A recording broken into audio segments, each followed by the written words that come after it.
Kumekuwepo na mkanganyiko kwa umma, pengine watu wakishindwa kuelewa kati ya bonde Wami Ruvu pamoja na mamlaka ya maji Dar es Salaam, DAWASA. Hupi utofauti kati ya DAWASA na bonde la maji la Wami Ruvu? Bodi ya maji bonde la Wami Ruvu linatekeleza shughuli zake kwa mujibu wa taratibu na sheria.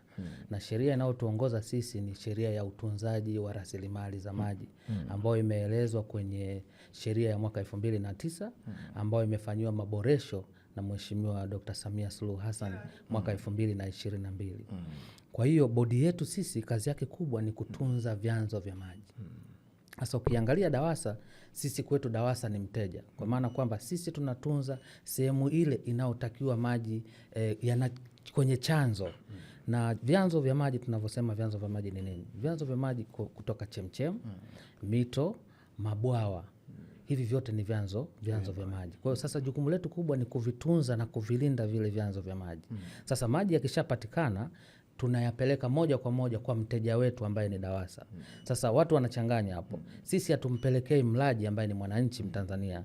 Sisi tunapeleka maji kwa DAWASA ambaye DAWASA sisi kwetu ni mteja. Sasa DAWASA kazi yake kubwa sasa kuchukua maji kwenye matenki, kupeleka maji ambayo ni salama, kupeleka kwa wananchi na kuweza kuhudumia wananchi. Na pale ambapo sasa changamoto linaonekana la ukosefu wa maji, mwananchi lawama zake ziende wapi? Ziende kwa DAWASA ama ziende kwenu Wami Ruvu? Labda niweke wazi hapa kwenye majukumu ya bodi ya Wami Ruvu. Majukumu yetu Bwana Odemba ya bodi ya Wami Ruvu, kwanza ni kutunza vyanzo vya maji. Lakini vile vile pili ni kugawa maji. Sasa matumizi ya maji yako ni mtambuka.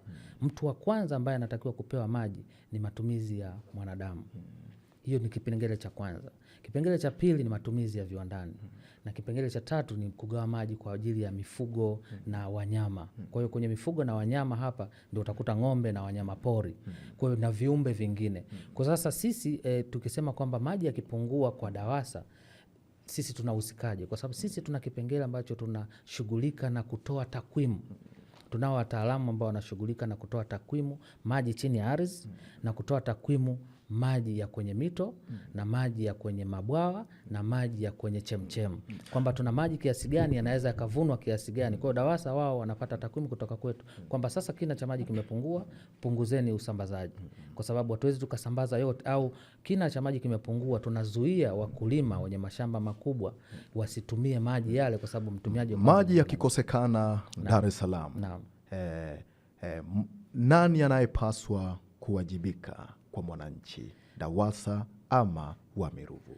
Yakikosekana kwa mwananchi, anayetaka wa kwanza kuwajibika ni DAWASA. Sisi yakikosekana kwa DAWASA, kwa maana sisi wamiliki wa vyanzo vya maji tunampa DAWASA kama mteja wetu. Maji tulionayo ni haya, yaende kwa wananchi. Sasa inawezekana DAWASA katika miundombinu yake labda kuna upungufu hapo. Lakini sisi wajibu wetu ni kuhakikisha kwamba maji na takwimu sahihi tunazitoa ili DAWASA aweze kuchukua maji kwetu kupeleka kwa mwananchi. Kumewahi kutokea scenario ya kwamba ninyi Wami Ruvu mmeisambazia DAWASA maji lakini nanyi mnasikia kwamba maji hayako mtaani?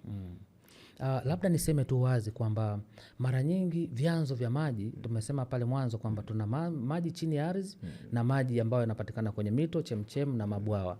Sasa maji ambayo yanakosekana, kwa mfano kwa jiji letu la Dar es Salaam linatumia mto Ruvu pamoja na mto Wami kwa ajili ya kulisha jiji la Dar es Salaam, jiji la Pwani pamoja na mkoa wa Morogoro na mkoa wa Dodoma.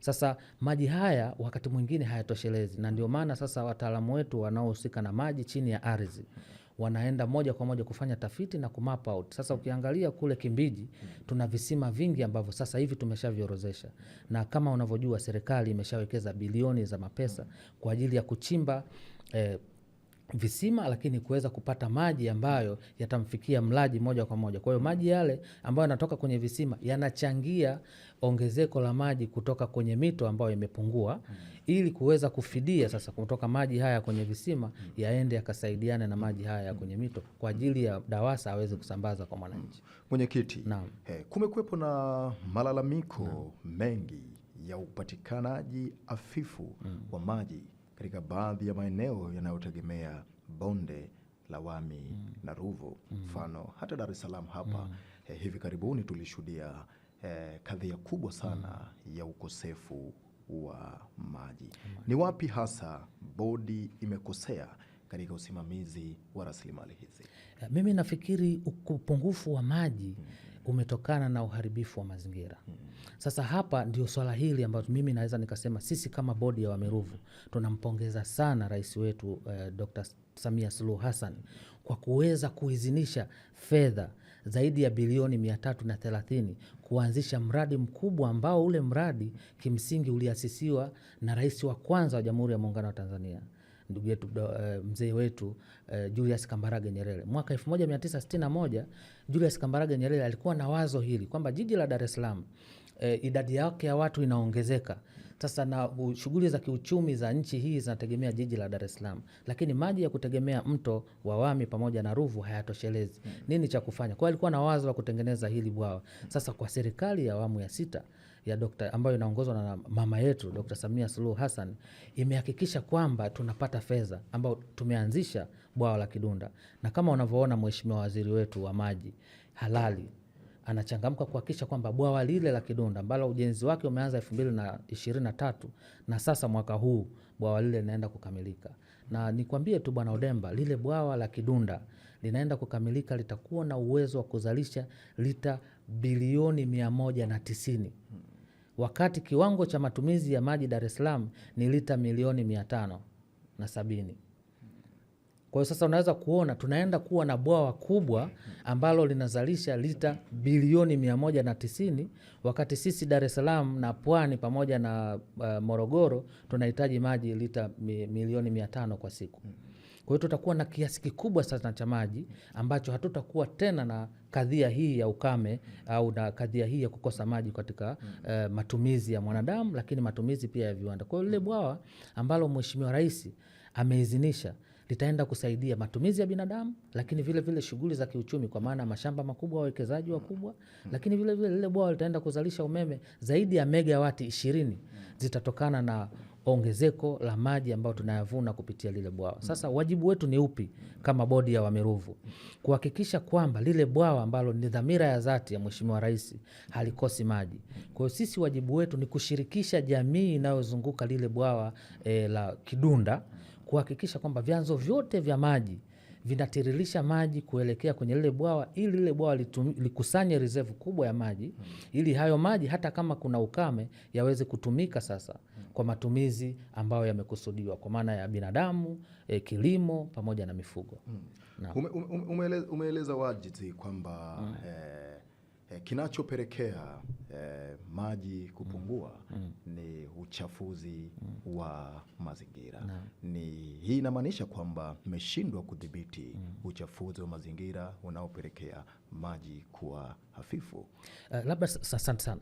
Labda niseme wazi kwamba si kwamba bodi ya Wami Ruvu tumeshindwa kudhibiti, lakini sisi tuna utaratibu na turudi kwenye kusimamia sheria na taratibu. Tuna utaratibu kwamba kwenye bodi yetu ya Wami Ruvu tunatoa vibali vya matumizi ya maji, lakini vile vile tunatoa vibali sahihi kwa ajili ya kutiririsha maji yenye kemikali. Kwa mfano mkoa wetu wa Pwani una viwanda vingi. Sasa yale maji yanayotoka kwenye viwanda utaratibu ukoje? Kwa hiyo tunao vibali ambavyo tunavitoa kwamba maji yale kabla hayajaenda kwenye mazingira yatibiwe, na tunao wataalamu wa maabara wanapima kiwango cha kemikali ambacho hakitakiwi kiende kwenye mazingira. Kwa hiyo maji yale yanatibiwa kwanza kabla hayajaenda kwenye mito yetu. Kwa hiyo na ndio maana unaweza kuona kwamba maji ambayo yanakuja DAWASA yanakuwa ni salama kwa sababu viwanda vinafuata sheria na taratibu, na tumekuwa na utaratibu wa kuvimonitor mara kwa mara. Miaka zaidi ya 60 ya uhuru katika taifa letu, unaona bado ni hafya kuendelea jiji kubwa kama Dar es Salaam kuendelea kukosa maji. Na ndio maana huu mkakati sasa wa Mheshimiwa Samia rais wetu wa Jamhuri ya Muungano wa Tanzania, ambaye maono yake ameyapitisha kwa Mheshimiwa Waziri wa Maji ambaye anahangaika kila saa, na yeye maono hayo ameyaleta kwetu sisi kama watendaji wa taasisi hizi za umma kwamba nini kifanyike. Na namba moja kinachofanyika, sisi sasa hivi bodi ya Wami Ruvu tumepewa mitambo ambayo tunachimba visima kwenye jiji lote hili la Dar es Salaam kuhakikisha kwamba kama Wamiruvu imekosa maji, basi wananchi wa Dar es Salaam na mkoa wa Pwani hawakosi maji, kwa sababu visima vinachimbwa na tumeshaanza kukamilisha visima 6 wilaya ya Ilala. Hivi sasa hivi ninavyozungumza, kwenye wiki hii ya maandalizi ya wiki ya maji, tunategemea na wataalamu wetu wameshatuambia kwamba katika jiji la Dar es Salaam tuna maeneo 30 yatachimbwa visima vipya, mbali na vile visima ambavyo viko Kimbiji. Kwa hiyo unaweza kuona wazi kwamba Mheshimiwa Waziri ana nia ya dhati kabisa katika kuhakikisha kwamba mwananchi wa Dar es Salaam anaondokana na kadhia hii. Lakini ukiangalia mtandao huu ambao sasa hivi Mheshimiwa Rais anasema lazima tuingie kwenye gridi ya taifa ya maji. Sasa hili bwawa la Kidunda linaenda kuwa mbadala. Mto wa Wami na Ruvu ukipungua, bwawa la Kidunda linakuwa na uwezo wa kutiririsha maji hata kama kiangazi. Changamoto hii ya maji imekuwa ni changamoto kubwa sana, na ni changamoto ya muda mrefu ambao Watanzania wanadhani ya kwamba katika miaka mingi hizi za uhuru wasingepaswa kuwa na changamoto ndogo ndogo kama ya ukosefu wa maji katika majiji makubwa kama jiji la Dar es Salaam, na badala yake wanaona kabisa ni kama kuna uzembe wa wazi unaofanyika, na uzembe huu mnaofanya ninyi ambao mmepewa majukumu ya kutunza vyanzo vya maji. Kwa nini mnafanya uzembe na kusababisha Watanzania walio wengi kukosa maji, mwenyekiti? Mimi kwanza niseme tunakushukuru, ni kueleze wazi na Watanzania wanatakiwa wajue kwamba bodi ya Wamiruvu na bodi nyingine zote za mabonde ambazo tumepewa jukumu la kutunza vyanzo vya maji. Sasa niongelee bodi yetu ya Wamiruvu. Hapa hakuna uzembe, na hapa kuna utekelezaji wa sheria, kanuni na taratibu. Kwa mfano, tulikuwa hapo awali kwenye bodi kulikuwa kuna migogoro mingi ya wakulima na wafugaji. Katika kila mmoja na struggle kutumia vyanzo vya maji. Kwa hiyo mkulima anataka akalime bamia kwenye vyanzo vya maji. Wakati huo mfugaji anataka akanyweshe maji ng'ombe kwenye vyanzo vya maji. Sasa unaweza kuona kwamba mfugaji anapitisha ng'ombe kwenye bamia za mkulima ambaye yuko kwenye vyanzo vya maji, wakati huo mkulima naye yuko mle. Kwa hiyo nini kinatokea? Kinachotokea ni kwamba vile vyanzo vyote vya maji vinaharibika. Maana yake mazingira yale yameharibika. Sasa kwa maono ya Mheshimiwa Rais, kwa maono ya Mheshimiwa Waziri wetu wa maji, akatuagiza na sisi tunatekeleza kwamba tutengeneze jumuiya za watumia maji kutoka ngazi ya vijiji, kwa sababu kule ndio kwenye vyanzo, na kutoka ngazi ya kata, kwa sababu kule ndio kwenye vyanzo. Lakini vile vile tushirikishe kamati za ulinzi na usalama za wilaya, kamati za ulinzi na usalama za mkoa. Na niseme wazi, kamati ya ulinzi na usalama ya mkoa wa Dar es Salaam, kwa maana ya jiji la Dar es Salaam, tunashirikiana nao vizuri sana katika kutunza vyanzo vya maji. Utaweza kuona Msimbazi na maeneo mengine. Lakini kamati ya ulinzi na usalama mkoa wa Pwani, wakati tuna scarcity kubwa ya maji, kwa tumeweza kushirikiana. Lakini kubwa zaidi na ambalo mimi naweza nikasema kwamba imekuwa ni mkombozi, uwezo wa rais pamoja na waziri kuweza kusaidia shughuli mbadala za kiuchumi, kwa sababu mwananchi huyu umeshamwambia asiende kunywesha ng'ombe kwenye vyanzo vya maji, na mkulima umemwambia asiende kulima kwenye vyanzo vya maji. Sasa afanye nini? Ndio serikali ya Jamhuri ya Muungano wa Tanzania ikiongozwa na mama yetu Dr. Samia Suluhu Hassan ikatoa fursa sasa kwa wafugaji kutengenezewa water trough, kwa maana mabirika madogo madogo ya kunywesha maji ng'ombe wao au mifugo yao jirani kuliko kupeleka kwenye vyanzo vya maji. Kwa hivyo inakuwa mbali kidogo. Mgogoro huu wa wakulima na wafugaji katika vyanzo vya maji umekuwa ni mgogoro wa muda mrefu sana vile vile, na tuliona wakati mwingine wakiingia katika ugomvi mkubwa, wengine wakijeruhiana wao kwa wao, wakulima wakilima karibu na vyanzo vya maji, wafugaji wakipitisha ng'ombe zao na kuharibu mazao yao, na kuna wengi ambao huenda walipoteza maisha yao kutokana na migogoro hayo. Hatua ambazo bodi mmechukua zinaonekana ziridhishi katika kusuruhisha migogoro hizi za muda mrefu. Labda mimi nikuambie sasa Bwana Odemba na Watanzania wajue kwamba bodi yetu ya bodi ya Wamiruvu wakati tunaanza kufanya majukumu yetu, Morogoro ilikuwa haikaliki kati ya mkulima na mfugaji.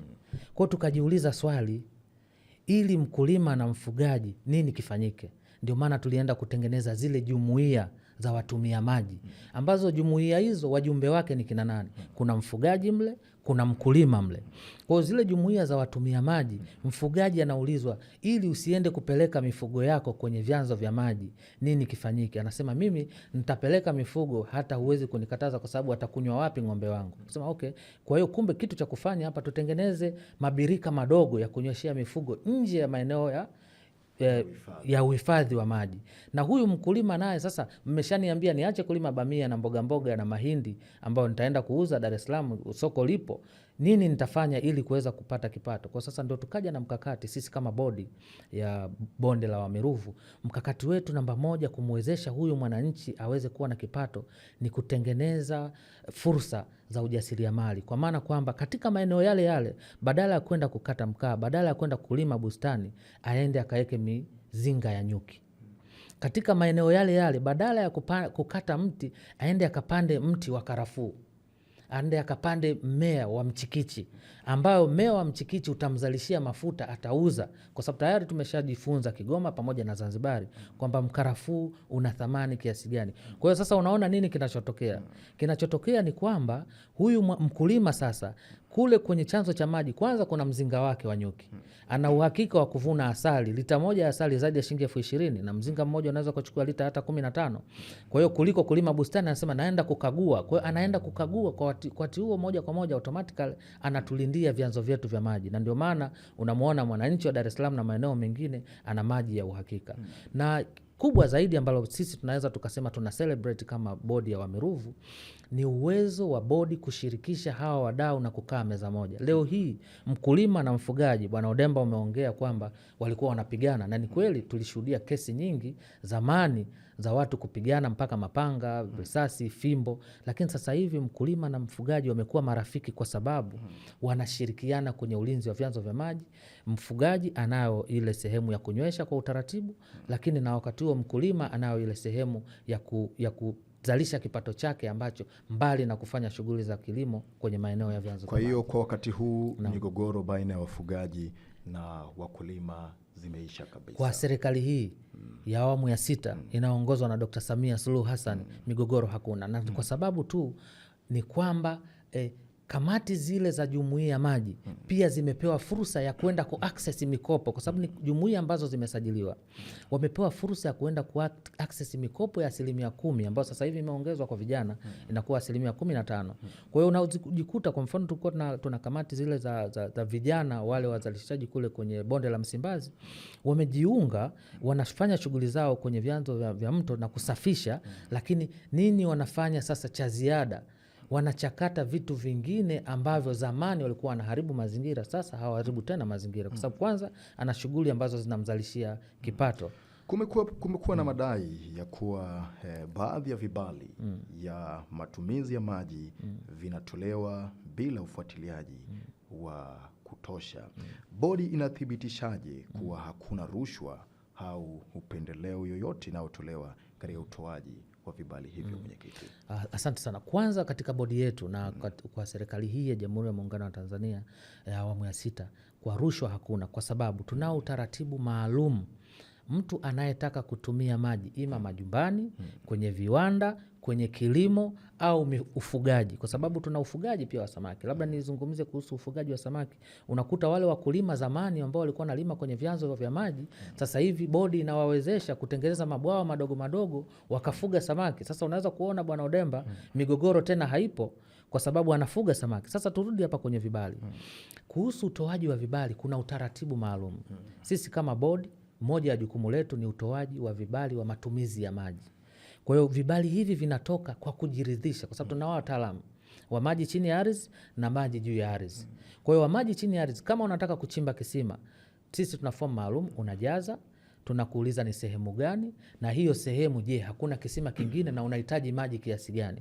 Kwa hiyo tutakuchaji gharama au tutakushauri kwamba kwa maji hayo unayohitaji kiasi hicho kwenye eneo hilo utaathiri sehemu ya jamii kule. Kwa mfano tunao wakulima ambao walikuwa nasema wanataka kufanya kilimo cha umwagiliaji, lakini ukiangalia kiwango cha maji katika lile eneo hakitoshelezi, kwa sababu binadamu ataenda kupata tabu, kutakuwa na shida. Maana yake nini? Maana yake kutakuwa na vurugu. Kwa hiyo hatukupi kibali mpaka tujiridhishe kwamba sehemu hiyo mkulima, mwananchi ambaye ni namba moja, kwa sababu anayetakiwa kuhudumiwa namba moja kwenye huduma ya maji ni mwananchi. Na mmekuwa mkifanya hivyo? Na tumekuwa tukifanya hivyo, na tuna utaratibu maalum, na pesa haiendi kwenye mkono wa mtu, kwa maana anaweza akapokea rushwa akafanya nini. Tuna control number maalum ya serikali ambayo ukishajaza ile fomu wameshakuja wataalamu wetu kukupimia, na hata ukiyapata hayo maji tunaleta wataalamu kupima, je, yana usalama kwa afya na matumizi ya mwanadamu. Na vipi bodi ina mamlaka ya kuweza kusimamisha au kufuta vibali ambavyo vimetolewa kwa yule mtu ambaye atakuwa na matumizi yasiyo sahihi? Naam, mamlaka hayo tunayo, ni sahihi kabisa. Na mmeshafanya hivyo? Yes, na tumeshafanya hivyo, na wapo tuliowafutia vibali na wapo tuliowapeleka mpaka mahakamani, kwa sababu unakuta amepewa kibali cha kufanya kiwanda, lakini wakati huo kiwanda chake kinatiririsha maji yenye sumu, kwa sababu watumiaji wote wa maji kwenye viwanda wanatakiwa wawe na treatment plant, kwa maana sehemu ya kutibu maji taka, kwa sababu yale maji taka yakishatibiwa yanatakiwa yarudi kwenye mazingira. Kwa hiyo yasije yakaathiri mazingira, na tunapima, ndo wataalamu wetu wa maabara wanayapima. Kwa hiyo ukishayatibu, wataalamu wetu wa maabara wanakupitia kuja kupima haya yanayoenda kwenye mazingira, je, yako salama? Na tukishajiridhisha tunakupa kibali tena kingine kwamba sasa unaruhusiwa kudischarge. Kwa hiyo sasa wakati mwingine tunatumia busara pia, kwa sababu huyu mwekezaji ametumia busara, ametumia fedha katika kuwekeza kiwanda, lakini bado kwa tunatoa warning na tunampa assistance ya wataalamu kumshauri dawa gani sahihi ya kutibu maji yako, vitu gani vifanyike. Kwa hiyo vitu vyote vikishafanyika hajafanya, basi sheria nyingine kali zinachukuliwa na adhabu yake kulipa fine ama kupelekwa mahakamani kwa ajili ya kulikuwa na tuhuma vile ambayo ilisemekana kwamba shida kubwa ambayo ilikuwa inasababisha ukosefu wa maji kwamba ninyi wadhibiti kwa maana ya Wamiruvu mlikuwa mnatoa maji kuelekea kwenye maeneo ya viwanda kwa kiwango kikubwa kuliko maji ambayo yalikuwa yanakuja kwa ajili ya matumizi ya binadamu. Unasemaje kwenye hilo mwenyekiti? Kwanza kwenye hilo, kwenye kutunza vyanzo vya maji vinahitaji utashi wa kushirikisha. Na Mheshimiwa Rais alishatoa maelekezo kupitia waziri wetu wa maji Bwana Juma Hamidu Aweso kwamba bodi zote za mabonde tushirikishe wananchi. Sasa hapo ndo tunakuja uchepushaji wa maji si kibali. Kwa hiyo unaweza kukuta mwananchi mwenye shamba lake juu ya milima ya Ngerengere anachepusha maji usiku, anaenda kufunga mto, anachepusha maji yaende kwenye mashamba yake. Kwa hiyo kwa sababu tumetengeneza network, tumetengeneza mfumo maalum, na kwa sababu tunashirikisha, zile kamati zinapata taarifa. Na mliwahi kuwabaini? Yes, na tulishabaini hilo. Na niseme tu wazi ni kwamba nipongeze kamati za ulinzi na usalama za mkoa wa Morogoro, mkoa wa Pwani na mkoa wa Dar es Salaam kwa kuweza kushirikiana na sisi vizuri, kwa maana kwamba wakati mwingine tulifanya doria mpaka usiku. Tulienda huku Kitomondo, tukagundua kwamba maeneo yale kuna mkulima alichepusha maji lakini ni usiku, alafu hakuwepo eneo la tukio. Kwa hiyo na maji yalikuwa hayaji katika mtiririko unaotakiwa. Kwa hiyo wakati mwingine tunafanya doria hizi na taarifa tunazipata kupitia kamati zile au jumuiya zile za watumia maji kutoka kwenye ngazi ya chini kabisa. Na ndio maana uwezo wa kushirikisha, ukishirikisha jambo linakuwa na uendelevu. Kwa hiyo hata kama bodi iko huku, wataalamu wako huku. Naona leo hii Mheshimiwa Waziri yuko China anashughulikia mtandao wa maji wa kitaifa hapa, ili maji huu mtandao tutautengenezaji, lakini sisi wadau wake huku chini tunafanya kazi hii ya kuhakikisha kwamba jamii inapata elimu. Sasa ndio vile vile jumuiya zetu hizi ngazi ya chini na zenyewe zinafanya kazi hata kama sisi hatupo maeneo hayo ya vijiji na vitongoji katika maeneo husika. Na hao ambao mnakuwa mnawakamata, ni hatua gani ambao mnakuwa mnawachukulia?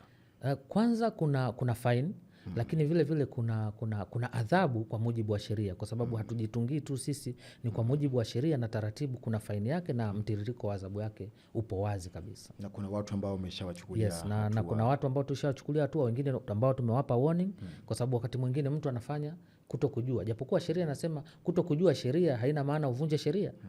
Kwa hiyo hatua tunawachukulia, lakini wakati mwingine sisi tunapenda urafiki, kwa sababu wakati mwingine mtu amechepusha, hakujua huko mbele kutakuwa na madhara gani. Tunajaribu kumpa elimu, na ndio maana kwenye bodi yetu ya Wamiruvu tuna wataalamu wa aina tofauti tofauti. Tuna wataalamu wa maji, lakini tuna wataalamu pia wanaosaidia kujenga mahusiano kati ya bodi na jamii.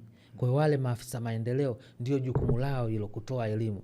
Na ndio maana sasa hivi tunaenda kwenye mpaka mashule. Sasa hivi bodi ya Wamiruvu tunaenda kutengeneza klabu za mazingira za kutunza vyanzo vya maji kwenye shule za msingi. Na kwa kiwango gani mmedhibiti uchafuzi wa maji katika bonde hizi? Mimi naweza nikasema ni zaidi ya 90% mpaka sasa, kwa sababu uchafuzi mkubwa kwanza ulikuwa ni mifugo.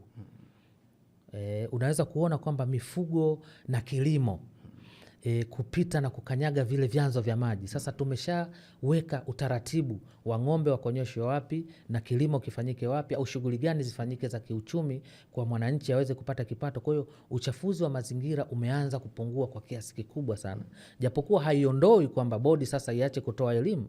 Na ndio maana tunakuja kwenye vyombo hivi vya habari kuhabarisha umma kwamba jukumu la utunzaji wa mazingira ni jukumu letu sote. Kwa maana gani? Kwa maana kwamba tusipotunza mazingira, leo hii serikali imeinvesti pesa nyingi, bilioni za hela kwenye kutengeneza matenki.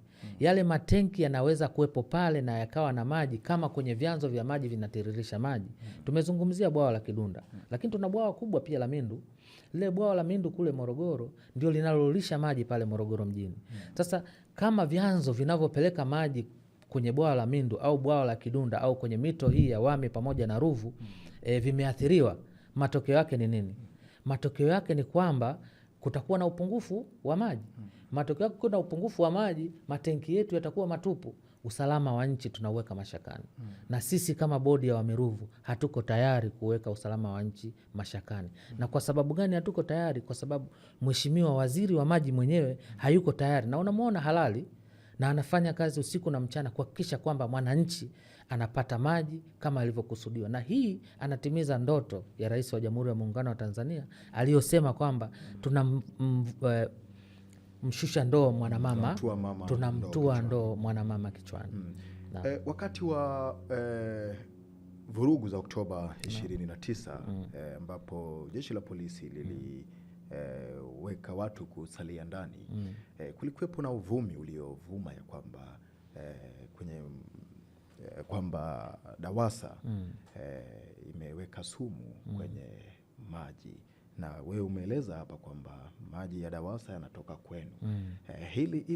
Jambo kama hili linawezekana? Maanake tuseme tu kwamba sio DAWASA, hata mtu yeyote anaweza akiweka sumu kwenye mto, inaweza ikawa na madhara kwa binadamu.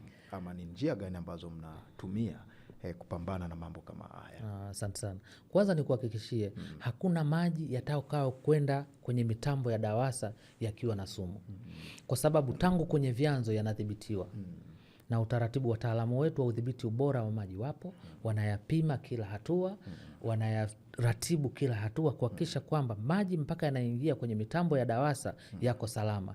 Na wakati huo DAWASA na wenyewe yakiwa ndani ya mitambo kabla hajamfikia mwananchi, na yenyewe yanatibiwa, na yanatibiwa kwa gharama kubwa, kwa sababu ukizungumza na DAWASA wanasema kwa siku wanatumia zaidi ya milioni 10 kwenye kutibu maji. Kwa hiyo unaweza kuona kwamba na sisi wataalamu wetu hawalali. Ndio maana tunao vitengo vya maabara.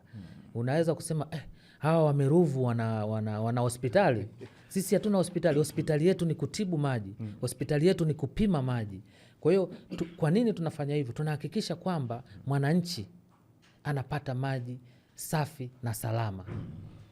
Kutokana na mabadiliko ya tabia nchi, ni mkakati gani wa muda mrefu bodi imeweka kuhakikisha upatikanaji wa maji unaendelea kuwa wa uhakika?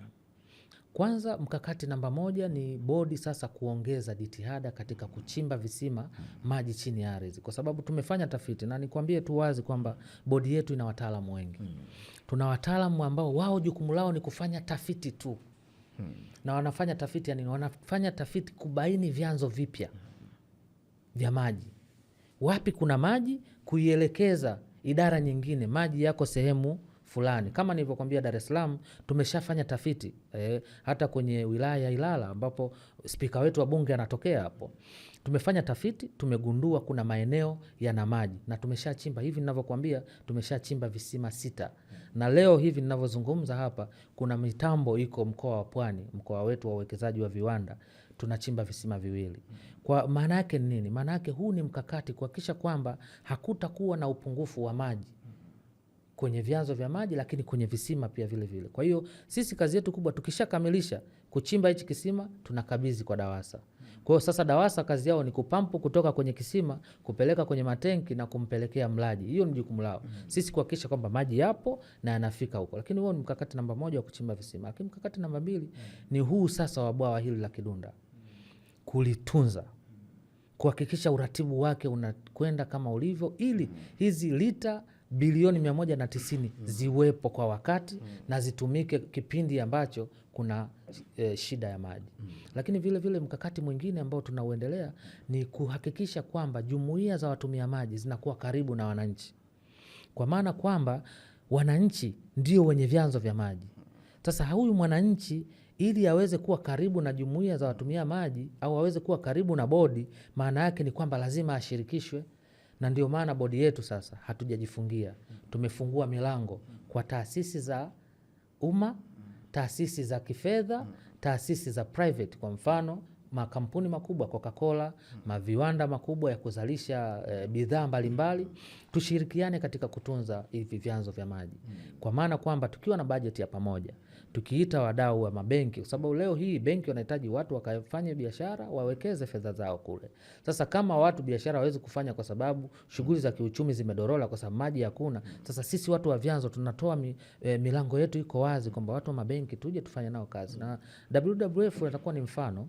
Tuliweza kushirikiana nao na wakatusaidia, wamechangia ujenzi wa water trough, kwa maana mabirika ya kunyweshea mifugo katika kata kama 3 hivi. Kwa hiyo unaweza kuona kwamba tumepata sola, lakini tumepata mabirika haya ambayo yamesaidiwa kupitia wadau mbalimbali. Kwa hiyo milango iko wazi, taasisi mbalimbali ziweze kufanya kazi. Ripoti mbalimbali zinaonyesha baadhi ya vyanzo vya maji vinaendelea kuharibiwa na kwa njia za makusudi kabisa na watu ambao pengine hawana nia njema ama dhamira njema ya kutunza vyanzo vyetu vya maji. Ni njia zipi za ulinzi ambazo mmeweka ninyi kama bodi, ukiachilia ulinzi kwa maana ya jeshi la polisi? Ninyi kuna namna yoyote hile ambayo mmeweka mfumo wenu wa ulinzi wa kuhakikisha kwamba mnatunza vyanzo hivi vya maji? Labda sasa hapa labda siwezi kusema siri, lakini zile jumuiya za watumia maji wale ni kama informa wetu, ni watu ambao wanatupa taarifa ni nani anachepusha maji katika maeneo huko, kwa sababu sisi bodi zetu zina maeneo tofauti. Tunaishi, tuna ofisi Dar es Salaam, tuna ofisi Morogoro, tuna ofisi Dodoma. Sasa hatuko moja kwa moja field kule. Sasa sisi tuko field kule kupitia zile jumuiya za watumia maji. Kwa hiyo jumuiya ya watumia maji ndio mlinzi namba 1. Lakini jumuiya yenyewe ya mtumia maji sio mlinzi namba 1 pia. Kwa jumuiya ya mtumia maji mlinzi namba 1 ni mwananchi. Kwa hiyo mwananchi anatoa taarifa kwa jumuiya za watumia maji. Jumuiya ya watumia maji inatupa taarifa sisi kuhakikisha kwamba huku kuna ubadhilifu wa namna hii. Na ipo kweli, kuna watu wanaanzisha mashamba sehemu ambao sio, bila kufuata utaratibu. Na hata katika jiji la Dar es Salaam kuna watu wanachimba visima bila kufuata utaratibu. Kwa tunapata taarifa. Tuna vyanzo vyetu sisi kama taasisi, ni taasisi ya umma, taasisi ya serikali, tuna vyanzo ambavyo vinatupa taarifa. Kuna visima vikubwa vinachimbwa au kuna miradi mikubwa inafanyika maeneo fulani, basi sisi tunaenda tunatoa taarifa, tunampa notice asimamishe mpaka afuate taratibu. Asipotii basi sheria na taratibu zinatakiwa zifuatwe, na tunazo kesi ambazo tumepeleka. Madhara yale ambayo yamekuwa yameyasababisha kabla ninyi kufikia mnazicompensate vipi? Manake mpaka mmegundua kwamba kuna jambo liko hapo, pengine unaweza ukakuta kwamba ameshakaa muda mrefu na kama ni madhara ameacha madhara makubwa. Yes. Miongoni mwa hatua ni hizo penalty. Kwa hiyo tunazo penalty ambazo tunawatoza wale kwa kufanya makosa namna hiyo. Kwa hiyo kuna penalty ambazo ziko kwa utaratibu kwa mujibu wa sheria kwamba mtu akifanya kosa hili adhabu yake ni hii, lakini kuna penalty namna hii, na akikiuka hizi basi kesi inaweza kwenda mahakamani. Na hizo penalty pamoja na tozo ambazo mnakuwa mnatoza kwa watumiaji wa maji, shughuli zake kuu ni nini? Shughuli zake kuu zinarudi tena kwenye utunzaji wa vyanzo vya maji. Na nimezungumza wazi hapa kwamba tunatoa mizinga kwa jamii. Wananchi tunawapa mizinga wale ambao walikuwa wanafanya shughuli zao za kiuchumi pembezoni mwa mito au pembezoni mwa vyanzo vya maji. Sasa zile pesa ambazo tunazikusanya zinarudi kule, na bado tunapata ruzuku pia kutoka serikalini, ambazo hizo sasa ndo tunasaidia. Unaona miradi mikubwa kama kutengeza water trough, kwa maana ile nywesheo la ng'ombe. Kwanza unahitaji pampu, na pampu kijijini utakuta ni porini, hakuna umeme, unahitaji sola. Kwa hiyo unakuta investment ya nywesheo moja la maji zaidi ya milioni 20 au kwenda juu. Kwa hiyo pesa ile inatokana wapi? Inatokana na ruzuku za serikali, lakini na penalty na tozo mbalimbali ambazo, au na collection mbalimbali ambazo tunazipata kutoka kwa wadau wetu. Kwa hiyo mdau ambao mwingine ambao tunawadai ni hizi mamlaka za maji. Na nimezungumza wazi, mamlaka za maji na zenyewe ni wateja kama walivyo wateja wengine ambao wewe ukisema unasema bwana mimi bwana Odemba nataka nichimbe kisima changu, na kwa mfano tunatoa vibali vya kuchimba kisima, unaruhusiwa, ila unafuata utaratibu. Tunao wataalamu wetu wanakuja wanakushauri, na unachimba kisima kwa matumizi binafsi. Kisima ukikichimba wewe mwenyewe ni shilingi 70,000 tu, utatumia mpaka mwenyewe Mwenyezi Mungu atakapokuchukua, kwa kulipa shilingi 70,000 tu kwa mwaka, ama moja kwa moja. Ila gharama za kuchimba ndo utazitumia mwenyewe. Ukiamua kutafuta private company sawa, lakini ukija kwenye taasisi tunayo pia mitambo ya kukuchimbia, tutakuchaji kwa mujibu wa taratibu na sheria. Na hiyo ni kwenye mzunguko wa mikoa hizi ambazo unazisimamia. Umenieleza ya kwamba mkoa wa Dar es Salaam na visima 6 ambavyo vimechimbwa na tayari vina maji. Yes, vina maji. Kwa maana hiyo ya kwamba sasa hivi Dar es Salaam swala la ukosefu wa maji haiwezi kawepo tena. Na nadhani pengine baadaye utabidi uandae kipindi kingine turuhusu simu. Unaweza kuona kwamba sasa hivi maeneo yale ambayo yalikuwa na shida, na Mheshimiwa Spika juzi wakati tunamkabidhi moja ya kisima alisema wazi kwamba hapa mmenivisha nguo, mmenikomboa, kwa sababu haiwezekani Spika wa Jamhuri ya Muungano wa Tanzania hana maji kwenye jimbo lake. Kwa hiyo tulivyoenda wataalamu wetu wakatuambia hapa kunayo maji, na Mheshimiwa Waziri tulivyomwambia kwamba sisi takwimu, maana sisi tuna wataalamu wetu wa maji chini ya ardhi, wanatuambia hapa tunayo maji, hakusita. Alitoa amri wizara itupatie mitambo, na tumepata mitambo ya kuchimba visima. Sasa bodi yetu ya Wamiruvu tutachimba visima mkoa wa Dar es Salaam, tutachimba visima mkoa wa Pwani, tutachimba visima mkoa wa Morogoro na mkoa wa Dodoma, kwa maana kuweza kupunguza uhaba wa maji. Kwa hiyo tunatarajia, lakini haiwezi kamaliza uhaba wa maji, tatizo la ukosefu wa maji.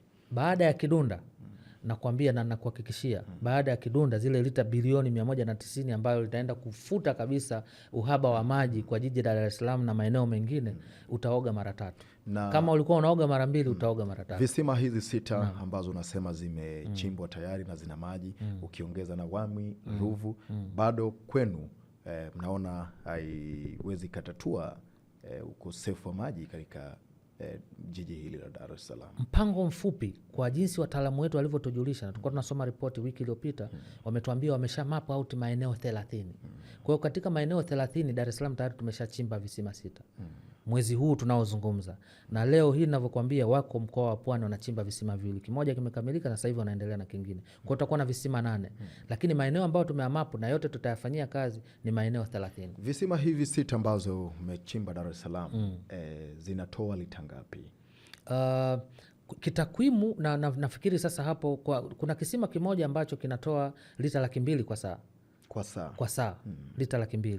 Kwa hiyo unaweza kuona ni ukubwa kiasi gani. Lakini na uhitaji wa maji Dar es Salaam sasa, kwa sababu hivi visima vinachangia mahitaji ya maji kutoka kwenye miradi mikubwa ya Wamiruvu, kwenye mitenki mikubwa. Kwa hiyo hivi ni ziada, kwa maana ikikosekana maji kwenye mitambo mikubwa ya kutoa maji kwenye mto, basi mwananchi huyu asilale bila kupika, asilale bila maji, ikaleta mgogoro kwenye familia. Kwa hiyo hivi visima kazi yake kuchangia maji katika maeneo yale ambayo yana shida hasa ya maji, ili kuweza kutumika mpaka sasa hivi. Na mpaka sasa hivi visima 6 vimeshaanza kutumika. Na maeneo gani korofi ambayo mnaona, kwa sababu umenieleza hapa kwamba kuna baadhi ya maeneo ambako kama kuna maji zinazotoka Ruvu, manake mnafungulia visima kwa ajili ya kuvisaidia. Ni maeneo gani ya hasa katika jiji hili? Katika jiji la Dar es Salaam, maeneo ya Kimara ni yana changamoto. Maeneo ya stendi ya Magufuli ya hayati ile yana changamoto. Mbezi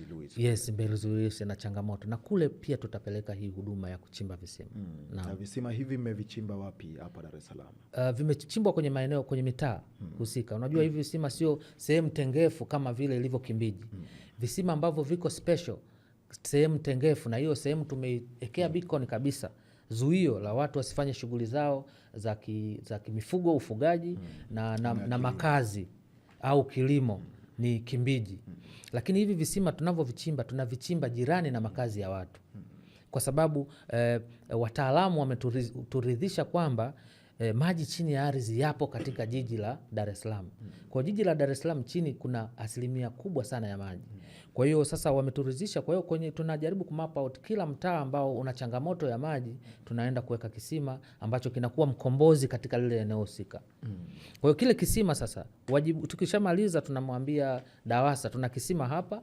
Sasa DAWASA ndio kutafuta pampu, kutengeza tenki, kuweza kuona kwamba anapeleka maji kwa wananchi. Na hili zoezi linafanyika na litakuwa endelevu, kwa sababu tumepokea maagizo ya Mheshimiwa Waziri na tumepokea maagizo ya Mheshimiwa Rais Dr. Samia Suluhu Hassan. Kama wananchi wataendelea kulalamika huduma duni ya maji katika eneo lenu la usimamizi, je, huko tayari kuwajibika binafsi kama mwenyekiti wa bodi? Na kwa mikakati hii na ambayo tunashirikisha wadau, tunaanza kuwajibika kutoka chini. Na ndio maana kwamba jukumu la ulinzi wa vyanzo vya maji si la mwenyekiti wa bodi peke yake, si la management peke yake ya bodi, si la waziri, si la rais, ni la sisi wote. Yani Bwana Odemba, ukipita sehemu ukiona koki imefunguka, toa taarifa. Yani koki imeharibika, maji yanatirika, toa taarifa. Na ndio maana kuna namba zile ambazo tumezitoa kwa ajili, unapiga free kuwaambia jamani, kuna maji yana sehemu fulani, kuna shida 1 2 3. Kwa hiyo jukumu la ulinzi wa vyanzo vya maji ni jukumu letu wote.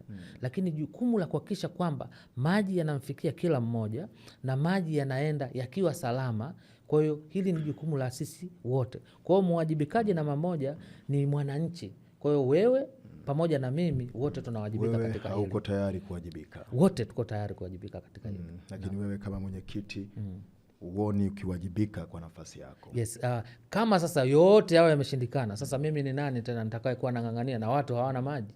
Haiwezekani. Utakuwa tayari kuwajibika? Yes, nitakuwa tayari. Lakini kwa mikakati hii ambao tumeiweka, nakwambia baada ya kufungulia mradi wa Kidunda ambao Dr. Samia ameshatoa bilioni 330, sio pesa kidogo.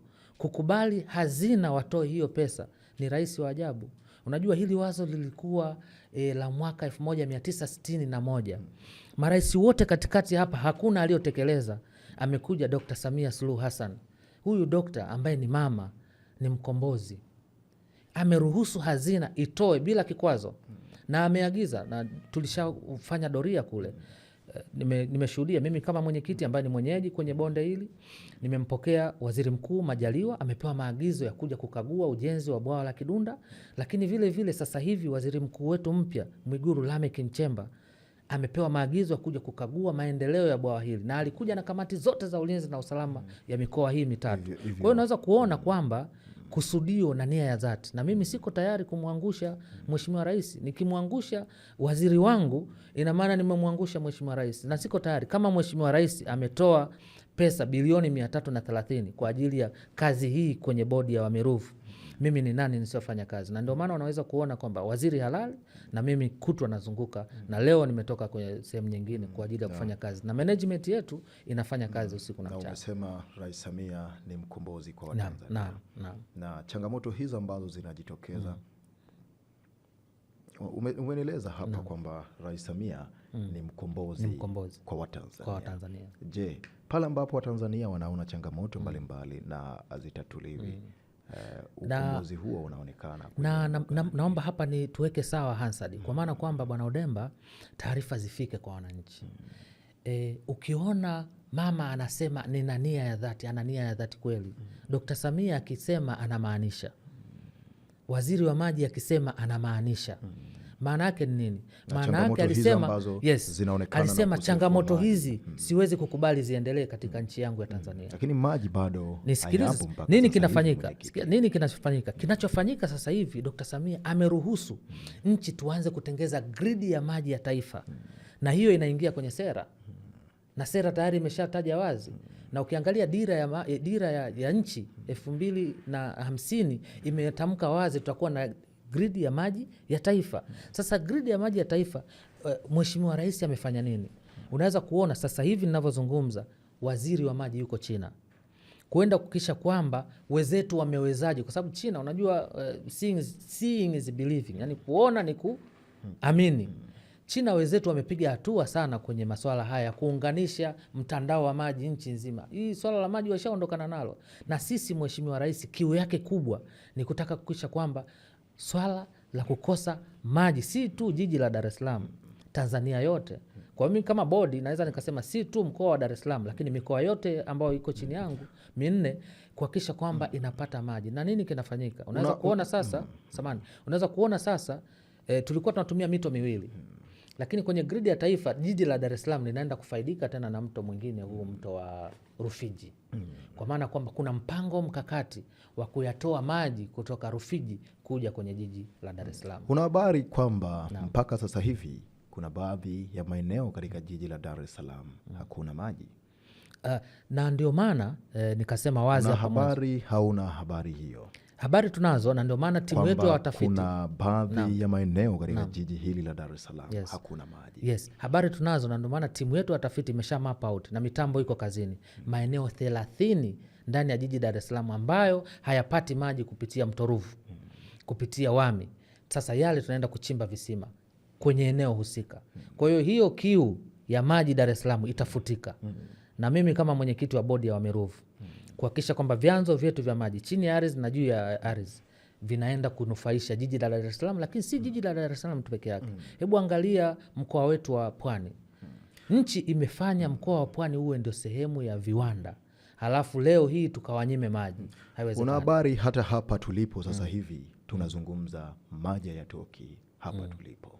Inawezekana labda changamoto ya umeme, lakini maji ukiangalia DAWASA imekamilisha. Na takwimu sisi, unajua sisi kazi yetu tunawapa DAWASA takwimu za wingi wa maji. Na sasa hivi tumeruhusu kwenye bodi yetu, kwenye management yetu hailali, ndugu yangu. Hailali kwa sababu gani? Tunayo timu kwenye kila mito, kwenye kila chanzo cha maji, na serikali imetupa fedha kununua vifaa vya kisasa. Tumenunua vifaa vya kisasa. Yale maji ukiyaona tunayakalkulate kwa sekunde. Mto wa Wami unapitisha maji kwa sekunde lita milioni ngapi? Kwa sekunde moja. Kwa hiyo hizi takwimu tunazipeleka kwa mamlaka husika kwamba tunao maji kiasi gani na tuna upungufu kiasi gani, na kukiwa na upungufu hizi takwimu zinatusaidia kuwazuia watumiaji wenye mashamba wapunguze maji yatakuwa ya kutosha katika eneo lako la usimamizi. Mimi naweza nikasema kwamba Disemba 2026 tunaenda kumaliza huu mzizi, kwa sababu bwawa la Kidunda litakuwa limekamilika. Ni kiu ya Mheshimiwa Waziri wa Maji, ni kiu ya Mheshimiwa Waziri Mkuu, ni kiu ya Mama Rais wa Jamhuri ya Muungano wa Tanzania. Lakini sio kiu ya Watanzania. Na ndio kiu na ni shauku. Kwa Watanzania sio kiu, kwa Tanzania ni shauku. Wanataka kushangilia, na kushangilia kutakuja baada ya lile bwawa la Kidunda kukamilika. Umeeleza hapa kila mmoja atapata maji kwamba Mheshimiwa Rais ametoa mabilioni kuja kwenye bwawa la Kidunda. Kama sija kunukuu vibaya. Ni bilioni ngapi? Bilioni 330. Je, kuna jambo ambalo umma wa Tanzania wamekuwa vile vile wakilisema na kuwashangaa ninyi sana, aidha watumishi wa umma, viongozi katika ofisi za umma, mawaziri, pengine na wanasiasa. Hizi fedha zinazotolewa na serikali, hizi fedha ni fedha za umma kwa maana ya wananchi, ama ni fedha za viongozi wa umma ambao umekuwa mkiwataja kwa majina kwamba kiongozi fulani ametoa kiasi fulani kwa ajili ya jambo fulani?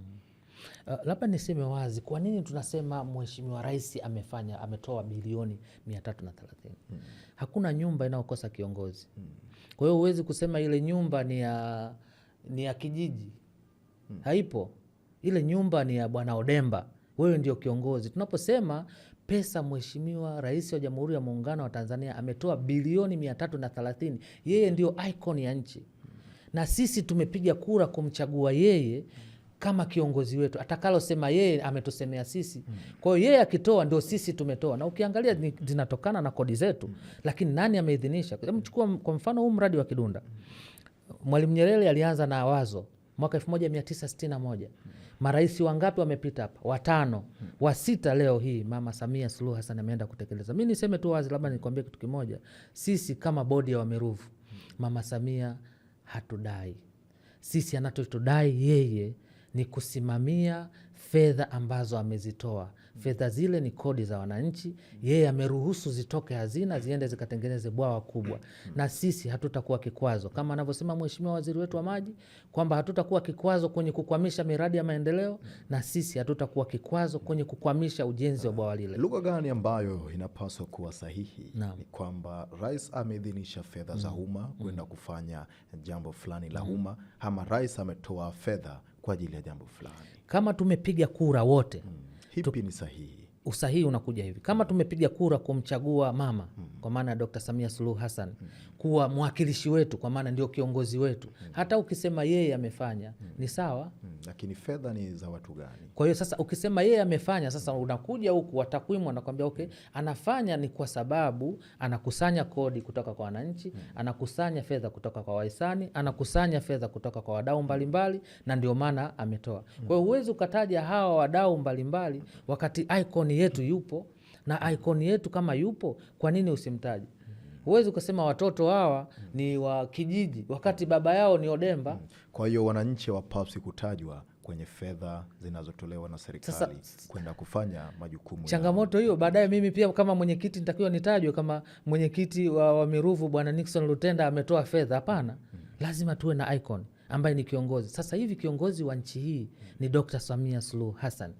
Hakuna kiongozi mwingine. Kwa hiyo yeye akifanya ndio tumefanya sisi, na roho yetu inakuwa baridi. Kwa hiyo wananchi hawapaswi kutajwa pale fedha zinapotolewa kwamba ni fedha zao. Ukitaja sawa, lakini wewe unaonaje? Na wanafaa kutajwa kwamba mimi kama tumekubaliana huyu ndio kiongozi wetu, na si kukubaliana kwa kuambiana tumepiga kura na ushindi umeonekana, huyu ndio rais wetu. Akitajwa yeye, mimi najisikia raha sana, kwa sababu ndio nilioenda kutia tiki pale. Wewe akitajwa rais kwamba ni mwenye fedha unajisikia raha? Najisikia raha kwa sababu nimekubali mwenyewe, kuliko akitajwa wananchi kwamba hizi fedha ni fedha za wa Tanzania. Kwa hiyo kwako kipaumbele ni fedha za rais kuliko fedha za Watanzania.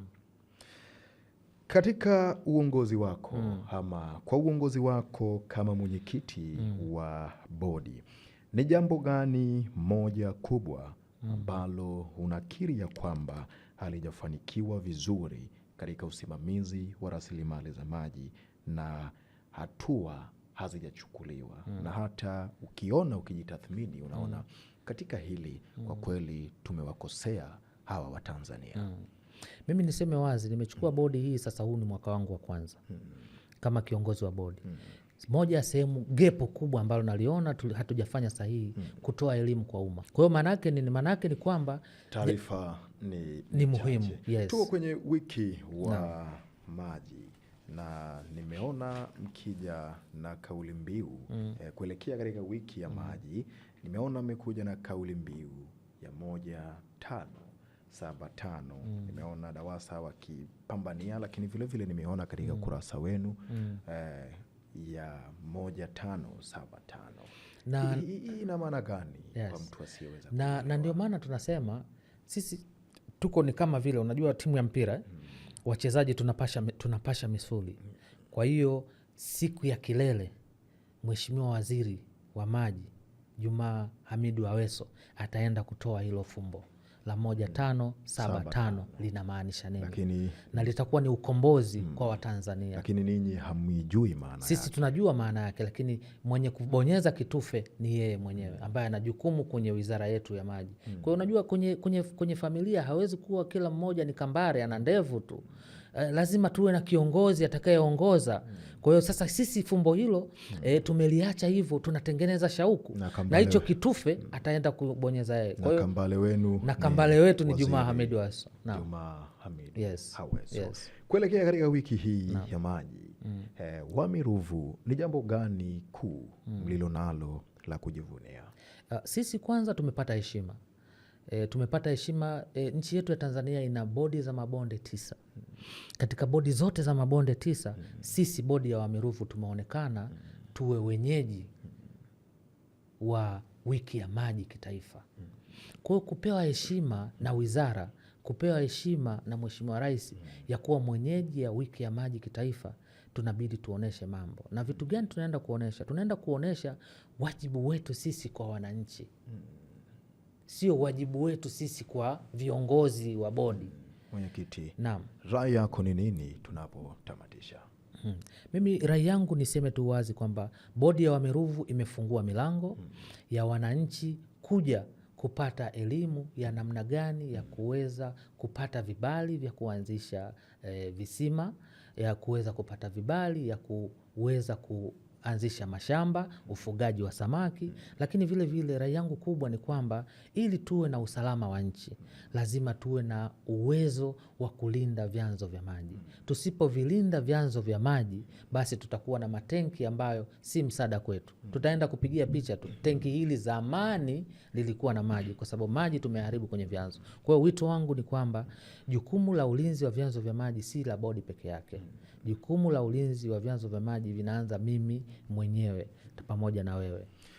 Nixon Lutenda, mwenyekiti wa bodi ya maji bonde la Wami Ruvu, ninakushukuru sana. Asante sana. Nakushukuru sana na ninakutakia kila la heri. Asante sana. Mtazamaji, huyo ni Nixon Lutenda, mwenyekiti wa bodi ya maji bonde ya Wami Ruvu. Kwa niaba ya wote ambao kuna mmoja ama nyingine wamefanikisha uwepo wa kipindi hiki, nikianza nawe mtazamaji ambaye umechagua kipindi hiki kuwa kipindi chako bora kabisa cha siasa hapa nyumbani, nasema asante. Kwa niaba ya crew nzima ya Medani ambayo wamefanikisha uwepo wa kipindi hiki, nasema asante. Kwa niaba ya mwenyekiti wa bodi ya maji bonde la Wami Ruvu, ndugu yetu Nixon Lutenda, pamoja na crew yake nzima kutoka Wami Ruvu, nasema asante. Mie ni Odemba Chief. Itoshe kusema kwaheri ya sasa na wakati mwema.